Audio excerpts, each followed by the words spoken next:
আজই সাবস্ক্রাইব করুন এবং দেখুন আপনার প্রিয় শো। আমার কেন মনে হচ্ছে স্রোত গোপন করছে কিছু। যে ওর নাম ধরে ডেকেছিল তাকে কি ও সত্যিই চেনেনি? কিন্তু ও কেন এটা নিয়ে মিথ্যে কথা বলবে সেটাই তো বুঝতে পারছি না। আপনি এরকম গা ছাড়া কথা বলতে পারেন না। এখানে এত বড় একটা ঘটনা ঘটলো আর আপনারা কোনো দায়িত্ব নেবেন না? দায়িত্ব নিচ্ছি বলেই তো বারবার ছুটে আসছি। আপনাদের কমপ্লেন করার আগেই তো ছুটে চলে এসেছিলাম কালকে রাত্রে। স্যার, আমরা কমপ্লেন করার মতো মানসিক অবস্থাতে ছিলাম না। আমাদের বন্ধু রক্তে ভেসে যাচ্ছে, আমরা ওকে ট্রিটমেন্ট করাতে হসপিটাল নিয়ে যাবো না কমপ্লেন করতে থানায় যাব? তার জন্য তো আপনাদের দোষারোপ করিনি আমি। হসপিটাল থেকে যেই মুহূর্তে আমাকে খবর দেওয়া হয়েছে সেই মুহূর্তে ভাতের থালাটা সরিয়ে রেখে আমি চলে এসেছি। তার জন্য আপনাদের বলেছি একবারও যে অফিসিয়াল কমপ্লেন করুন।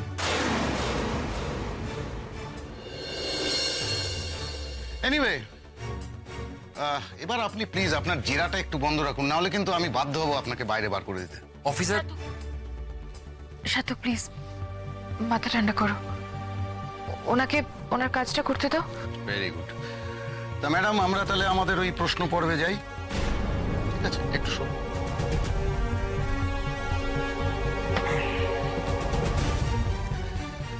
বলুন ম্যাডাম,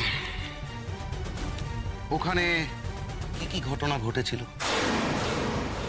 ব্যাস, তারপর আর কি? তারপর বাকিটা তো অন্যরা আপনাকে বলেইছে।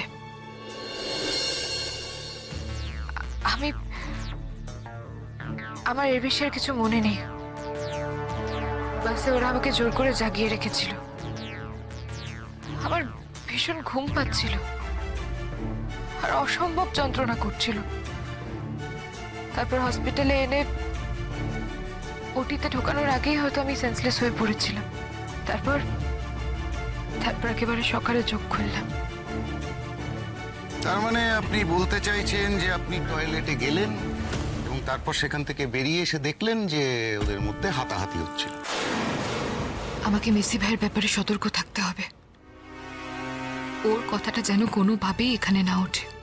আচ্ছা ম্যাডাম, আপনাদের বন্ধুদের বয়ানে যেটা জানতে পারলাম যে আপনার গায়ে গুলি লাগার পরে ওদের দল থেকে কেউ একজন আপনার নাম ধরে চিৎকার করেছিল, সেটা তো আপনি বললেন না।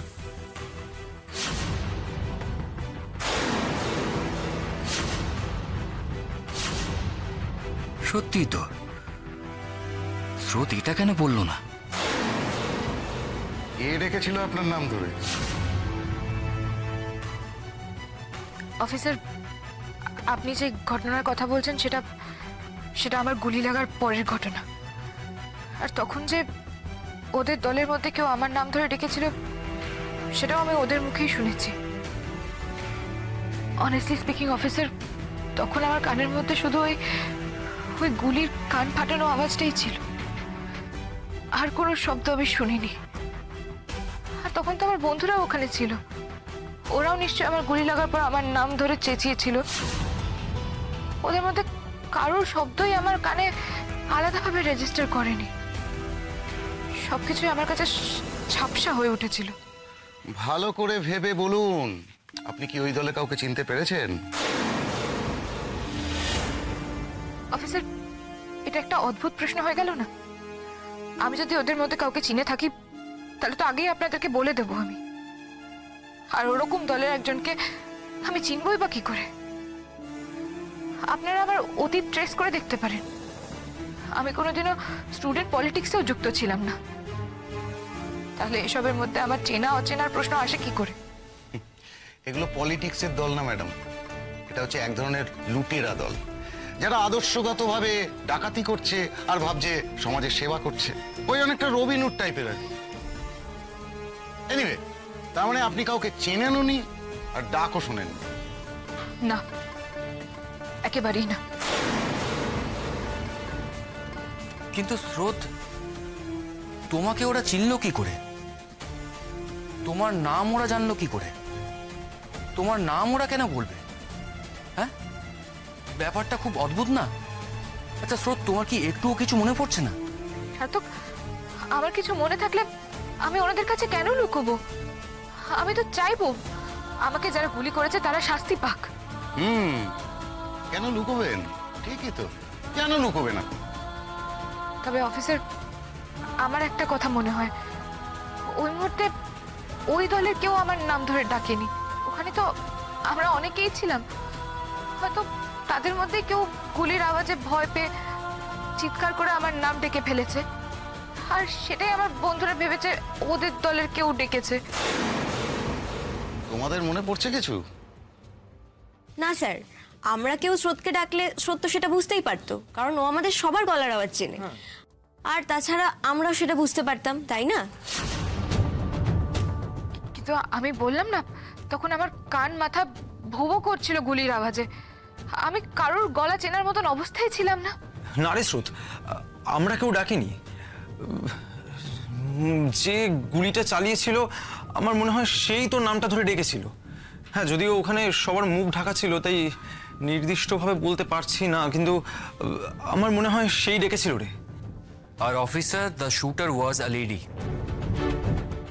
একজন মহিলা স্রোতের ওপর গুলি চালিয়েছিল।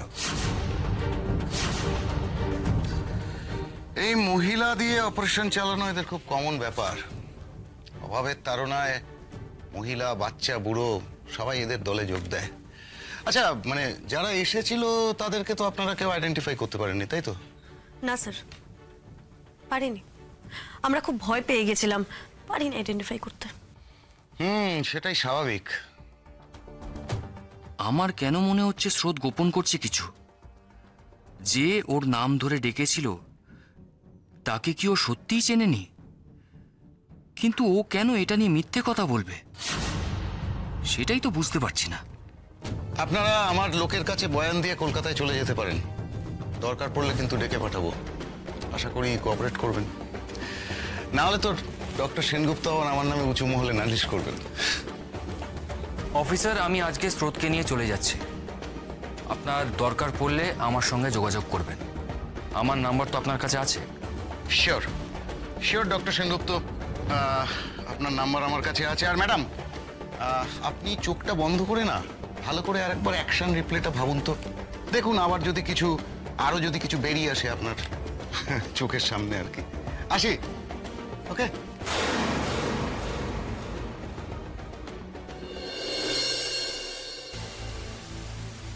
স্যার, বাইরে প্রেসের লোক দাঁড়িয়ে আছে, হাসপাতালের ভেতরে তো ঢুকতে দেওয়া হয়নি। আপনারা কি কথা বলবেন? না, আমরা কথা বলবো না। স্যার, প্রেস কিন্তু ছাড়বে বলে মনে হয় না। ওরা জানে যে আজকে স্রোতস্বিনী ম্যাডামকে নিয়ে যাওয়া হবে, তাই ওরা সবাই বাইরে ভিড় করে দাঁড়িয়ে আছে। স্যার, কি করে জানলো? ওরা কি করে এত ইনফরমেশন পেল? নিশ্চয়ই আপনারা জানিয়েছেন। এবার আপনারা প্রেসকে হ্যান্ডেল করবেন, আমি কিছু জানি না। স্যার, আমরা সেটা দেখে নিচ্ছি, আপনি কোনো টেনশন নেবেন না। কিঞ্জল, চল আমরা বরং বাইরে গিয়ে ওদের সামলাই। হ্যাঁ, আসছি। এই চল বেরোলাম। চল।